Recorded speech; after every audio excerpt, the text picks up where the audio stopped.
நீங்கள் பயப்பட வேண்டான்றதை நம்ம சொல்கிறோம். ஸோ அதுக்கு தான் இந்த மாதிரியான டிஃபென்ஸ் ப்ரோக்ராம்ஸை நம்ம ரன் பண்ணிக்கிறோம். இப்போ நம்ம எங்கேயாவது ஒரு குரூப் ஆஃப் பீப்புள் மீட்டிங்கில் இருக்கிறோம், இல்லை ஏதோ ஒரு கேங் ஒரு இடத்துல நம்ம வந்து மார்க்கெட்டுக்கு போகிறோம், இல்லை எங்கேயாவது ஒரு இடத்துல கும்பலாக இருக்கிறாங்க, அந்த இடத்துல நம்ம போகிறோம் அப்படின்னு சொன்னால் நமக்கு எந்த ஒரு விதத்துலேயும் நமக்கு ஒரு பயமோ கலக்கமோ இல்லை ஏதாவது ஒரு நெகட்டிவ் எனர்ஜிஸோ எதுவுமே இல்லாத இருக்கிறதுக்கோ, இல்லை ஃபிசிக்கல் பாடியிலேயே வந்து எந்த ஒரு வைரல் இது பாக்டீரியல் இது அஃபெக்ட் ஆகாத இருக்கிறதுக்கும் இந்த டிஃபென்ஸ் ப்ரோக்ராமை நம்ம ரன் பண்ணிக்கிறது நமக்கு வந்து சேஃப்டி கொடுக்கும்.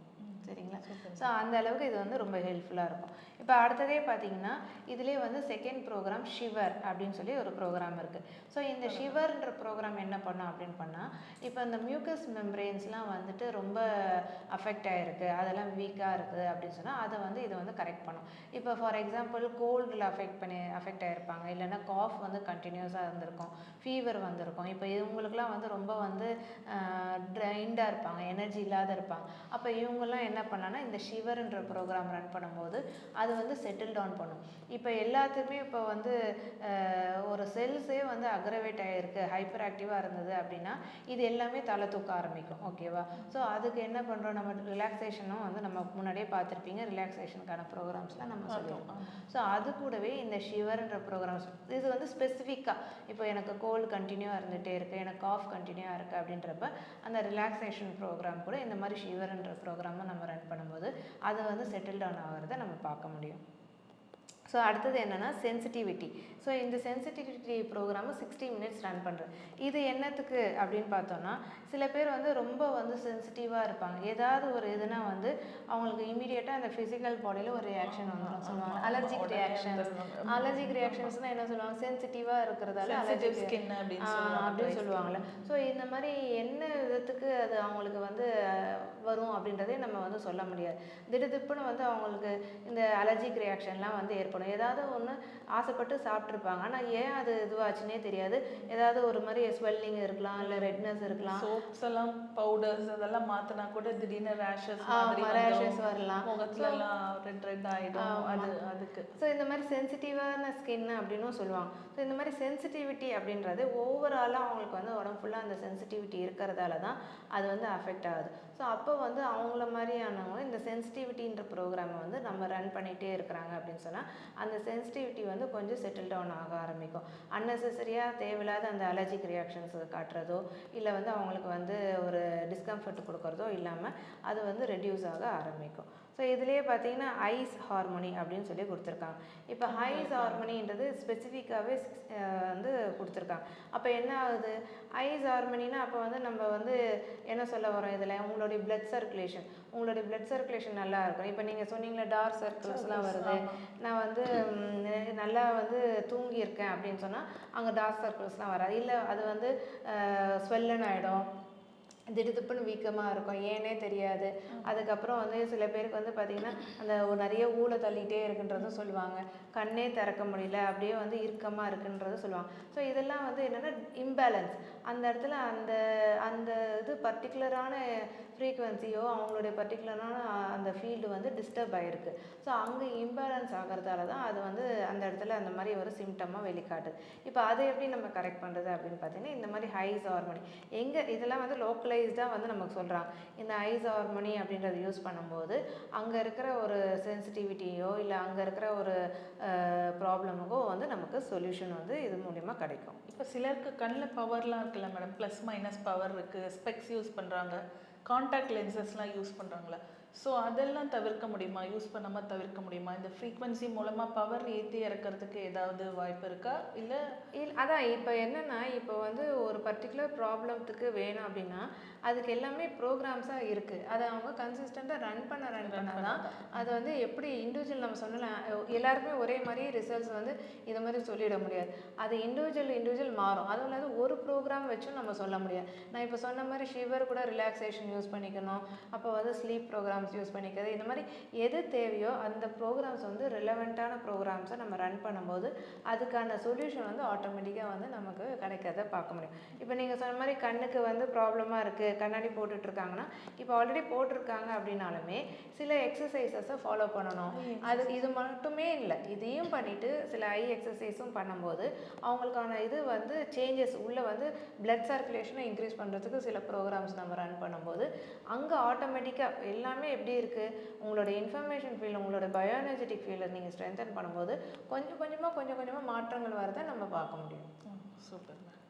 ஸோ அடுத்ததும் பார்த்தீங்கன்னா ஹார்மோனின்னு கொடுத்துருக்காங்க. ஸோ இதுதான் நம்ம சொன்னது, ஹார்மோன் இம்பேலன்ஸாக இருக்குது அப்படின்னு சொன்னால் இந்த ஹார்மோனி வந்து நம்ம ரன் பண்ணலாம். ஸோ இதுவும் நமக்கு என்ன பண்ணும், நம்மளுடைய ஃபிசிக்கல் பாடியில் இது மாதிரியான ஹார்மோன்ஸ் எங்கேயாவது வந்து சரியாக சுரக்கலை, அது வந்து டிஃபெக்டிவாக இருக்கிற நிலையில் இருக்குது அப்படின்னு சொல்லும்போது இது நம்ம ரன் பண்ணலாம். இதை நம்ம ரன் பண்ணும்போது நமக்கான விஷயங்கள் இங்கே வந்து எது எதுக்கு தேவையோ இந்த இண்டிவிஜுவலுக்கு, ஏன்னா இப்போ ஒருத்தவங்களுக்கு வந்து ஒரு ஹார்மோன் லெவல் வந்து 8லேருந்து 10 வரைக்கும் கூட வந்து இருக்கலாம், சில பேருக்கு வந்து 5லேருந்து 7 வரைக்கும் இருக்கலாம். ஒரு எக்ஸாம்பிளுக்கு நம்ம சொல்கிறோம். அப்போ அவங்களுக்கு ஏற்ற மாதிரி இது வந்து இன்க்ரீஸ் பண்ணும், அதே மாதிரி இவங்களுக்கு ஏற்ற மாதிரி அதுக்கு வேணுமா வேணாமன்றது பேலன்ஸ் பண்ணும். ஸோ அந்த மாதிரி தான் அதான் நம்ம சொன்னல, இது எல்லாமே ஏஐ டெக்னாலஜியாக இருக்கிறதால இண்டிவிஜுவலுக்கு வந்து என்ன வேணுமோ அந்த ஃப்ரீக்வன்சி அதை வந்து சென்ட் அவுட் பண்ணும். அப்போ அவங்களுக்கு ரிசல்ட்டும் வந்து அதுக்கேற்ற மாதிரி அவங்க வந்து கிடைக்கிறதையும் அவங்க பார்க்க முடியும். இதில் இன்டெஸ்டைன் ஹார்மோனின்னு இருக்குது. இப்போ இன்டெஸ்டைன் ஹார்மோனி அப்படின்னு சொல்லி அடுத்த ப்ரோக்ராம் கொடுத்துருக்காங்க. இப்போ இன்டெஸ்டைன் ஹார்மோனி என்ன பண்ணும் அப்படின்னு பார்த்தீங்கன்னா, இப்போ நம்ம சொன்னோம் இல்லையா, இப்போது இன்டெஸ்டைனுடைய வேலை என்ன, நம்ம வந்து சாப்பிட்ற சாப்பாடு உள்ள வயிற்றுக்கு போன பிறகு அதில் இருக்கிற விஷயங்கள்லாம் நல்ல இதாக வந்து கன்வெர்ட் பண்ணணும். அதாவது கரெக்டாக அது வந்து அந்த எனர்ஜியை வந்து கிரகிச்சு அதை வந்து குளுக்கோஸாக மாற்றுறது நம்ம வந்து இன்டெஸ்டைன்ஸ்னு சொல்கிறோம். ஸோ அது இன்டெஸ்டைன், லார்ஜ் இன்டெஸ்டைன் சொல்லுவோம். ஸ்மால் இன்டெஸ்டைனில் இதெல்லாம் வேலை நடந்த பிறகு லார்ஜ் இன்டெஸ்டைனில் மீதி மிச்சம் இருக்கிறதெல்லாம் செஞ்சுட்டு அதுக்கப்புறம் அதை வந்து வேஸ்ட்டாக எக்ஸ்கிரீஷன் இதுக்கு போயிடும். அதே வந்து இந்த இன்டெஸ்டைன் வந்து அந்த விஷயத்தை செய்ய முடியாத, அதுக்கான சக்தி இல்லாத இருக்குது அப்படின்னு சொன்னால், இப்போ நம்ம முன்ன சொன்னல, நீங்கள் என்ன தான் நல்லா இதுவாக சாப்பிட்டாலும் அது கரெக்டான ப்ரொபோர்ஷனில் மாறணும்னு சொன்னால, அப்போ அது யாரோடைய வேலை இப்போ புரியுதா, இந்த இன்டெஸ்டைனுடைய வேலை. அப்போ இன்டெஸ்டைன் கரெக்டாக அதை அப்சர்வ் பண்ணி அதுக்கான ப்ரொபோர்ஷனில் அந்த இதை வந்து மாற்றினாதான் நமக்கு வந்து அப்சார்ப்ஷன் வந்து கரெக்டாக இருக்கும். ஸோ நம்ம சாப்பிட்ற சாப்பாடு கரெக்டான அப்சார்ப்ஷன் 100% அது வந்து கிடச்சிதுன்னா அப்போ நமக்கு எல்லாமே நம்ம உடம்பு ஃபுல்லாகவே வந்து அது வந்து சர்க்குலேஷன் நல்லா கிடைக்கும். ஆனால் அங்கேயே அது வீக்காக இருக்குது. இப்போ இன்டெஸ்டைன் நிறைய பேருக்கு சரியா இல்லை, ஏன்னா இப்போ வந்து ஜங்க் ஃபுட்ஸாக நிறைய சாப்பிட்றாங்க. அப்போ என்ன ஆகிடும், ஆட்டோமேட்டிக்காக அதோடைய எனர்ஜி, அதோடைய லைஃபு எல்லாமே குறைய ஆரம்பிச்சிருதுல்ல. அப்போ ஆட்டோமேட்டிக்காக அது என்ன வேலை செய்யணுமோ அதோடைய வேலையுடைய சாராம்சமும் குறைய ஆரம்பிச்சிடும். இப்போ ஒரு மிஷின் வந்து இதுக்கு தான் ஒர்க் பண்ணோன்னா அந்த மிஷின் அது வழியாக தான் ஒர்க் பண்ணணும். அதில் போய் நான் கல்லை போட்டு ஓட்டுவேன், இதை போட்டு ஓட்டுவேன்னு அந்த மிஷின் வீணாக போயிடும். அப்போ நம்ம என்ன சொல்லுவோம், ஐயோ இவ்வளோ லட்சம் கொடுத்து வாங்கியிருக்கோம், இந்த மிஷினை இப்படி போட்டே நம்ம திட்டுவோம். ஆனால் நம்ம உடம்புக்குள்ளே இருக்கிற விஷயத்துக்கு அது வந்து ப்ரைஸே அது வைக்கவே முடியாது. அதுக்கு வந்து நம்ம முக்கியத்துவம் கொடுக்காத அதை வந்து நம்ம, ஏன்னா நமக்கு கண்ணுக்கு தெரியல, அதனால நம்ம வந்து உள்ள ஏதோ வந்து பண்ணிட்டு நம்மளே டேமேஜ் பண்ண முடியுமோ பண்ணிட்டு இருக்கோம். ஸோ அதை வந்து நம்ம கரெக்ட் பண்ணணும். அப்போ என்ன பண்ணுது இந்த ப்ரோக்ராமு, இந்த இன்டெஸ்டைனை ஸ்ட்ரென்தன் பண்ணுறதுக்கு இந்த ஹார்மோனி வந்து யூஸ் ஆகும், இந்த ப்ரோக்ராம் யூஸ் பண்ணும். உங்கள் இன்டெஸ்டைன் வந்து ஸ்ட்ரென்தண்டாக இருக்குதோ இல்லையோ, ஜென்ரலாகவே இதை யூஸ் பண்ணும்போது ப்ரிவென்டிவ் இஸ் ஆல்வேஸ் பெட்டர் தென் க்யூர்னு சொல்லுவோம் இல்லையா. அதனால் வந்து நம்ம வந்து எப்போவுமே ஒரு வீக்லி ஒன்ஸோ அதுக்கேற்ற மாதிரி நம்ம வந்து இந்த இன்டெஸ்டைனல் ஹார்மோனியும் கொடுக்கும்போது நம்ம இன்டெஸ்டைனை நம்மளே ஸ்ட்ரென்தன் பண்ணிக்கலாம். ஸோ அப்போ வந்து நம்ம என்னெல்லாம் சாப்பிட்றோம் அப்படின்னு சொன்னால் நம்ம கரெக்டான சாப்பாடெல்லாம் இது வந்து கரெக்டான ப்ரொபோர்ஷனில் அது கன்வர்ஷன் பண்ணி அப்சர்ப்ஷன் வந்து நல்லபடியாக நடக்கும். இப்போ அதிலே பார்த்தீங்கன்னா அடுத்த ப்ரோக்ராம் நர்வ் ஹார்மோனி அப்படின்னு சொல்லி இருக்குது. ஸோ நர்வ் ஹார்மோனியும் பார்த்தீங்கன்னா 45 மினிட்ஸ்க்கு வந்து இந்த ப்ரோக்ராம் கொடுத்துருக்காங்க. ஸோ இது என்ன பண்ணுது, நர்வ் ஹார்மோனி நான் பேரே சொன்னாலே உங்களுக்கே புரிஞ்சிருக்கும் ஈஸியாக. நம்ம சொன்ன மாதிரி இப்போ ஒரு இதுலேயும் அந்த ஒரு வேர் வந்து எடுத்துக்கிறீங்க அப்படின்னா அந்த வேரில் எவ்வளோ மைன்யூட்டாக வேர்கள் இருக்குது, அது நம்ம வந்து கணக்கே போட முடியும். அதுவும் ஒரு பெரிய ஒரு வேராக எடுத்து பார்த்தீங்கன்னா அப்படியே நூல் மாதிரி இருக்கும். அந்த வேரே வந்து ரூட்ஸே பார்த்தீங்கன்னா நூல் மாதிரி மெல்லிஸாக இருக்கும். இப்போ எவ்வளோ குட்டியாக இருக்கும்ல, அந்த மாதிரி தான் நம்ம நர்வ்ஸ் வந்து இருக்கும். அப்போ அதில் எங்கே வந்து டேமேஜ் ஆகிருக்குன்றதை ஐடென்டிஃபை பண்ணவே முடியாது. அந்த நர்வுக்கெலாம் வந்து நம்ம இங்கே இங்கே தான் இருக்குது, இந்த பர்டிகுலர் இதுக்கு பிரச்சனையாக இருக்குதுன்னு சொல்லவே முடியாது. ஆனால் ஃபிசிக்கல் பாடியில் ஒரு பெயின்னு ஒன்று கொடுத்தது தான். ஏன்னா என்னுடைய லைஃப் எக்ஸ்பீரியன்ஸில் இந்த மாதிரி எனக்கு ஒன்று நடந்திருக்கு. அது வந்து என்ன ஆச்சு ஏதாச்சுன்னே தெரியாத அளவுக்கு எனக்கு பெயினை வந்து நான் வந்து எக்ஸ்பீரியன்ஸ் பண்ணியிருக்கேன். ஸோ அதெல்லாம் வேறு இந்த மாதிரி அக்யூபஞ்சர் மூலிமா இல்லை நான் வந்து யோகா மூலிமா தியானம் மூலிமா அதிலெல்லாம் தான் கரெக்ட் பண்ணி ரேக்கி மூலிமா வந்து கரெக்ட் பண்ணி வந்தது. ஸோ இப்போ இதெல்லாம் ரொம்ப ஈஸியாக அப்போல்லாம் எனக்கு தெரியாது இந்த மாதிரி இருக்குது.